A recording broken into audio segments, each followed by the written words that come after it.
Now you hear a lot about the concept of guerrilla marketing. And guerrilla marketing is very powerful. Guerrilla marketing really boils down to the concept as follows: that you're going to use an unconventional and low-cost creative vehicle and communication and message all combined together. It's a combination of the vehicle, the message, and the communication process. And you're going to get buzz in the market that leverages your message beyond the cost that you have expended to get that to happen. So guerrilla marketing is nothing more than being a savvy marketer depending upon low-cost communication distribution, message distribution technologies.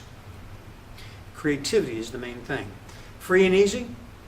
Guerrilla marketing is not necessarily purely free and easy. In fact, almost all marketing has a cost in time and or money or both. Okay? So even though guerrilla marketing can be highly efficient and effective, it still has a cost in terms of time or money. And one of the big challenges about guerrilla marketing is its lack of predictability.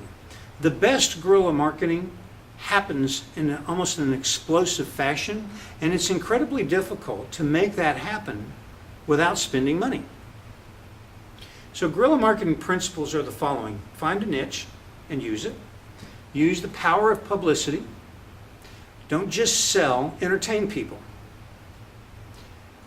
Strive to be truly unique and connect to consumers based upon some aspect of trust or unique selling proposition that you have.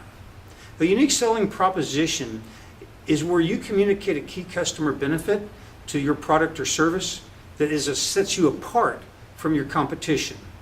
You want to be able to answer the question of what's in it for me? W-I-I-F-M, what's in it for me? Tangible and psychological benefits are the key here. Guerrilla marketing principles include things like creating an identity for your business through branding, being sure to embrace social media, blogging, online videos. You want to focus on connecting to consumers based upon an emotional construct that ties you and them together.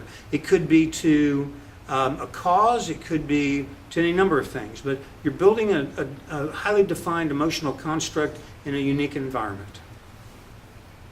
Unique selling proposition and brand relationships are as follows. You're going to start off by making sure that you have your threshold attributes. Your threshold attributes are the benefits that customers expect from a brand. In other words, if you don't meet the minimum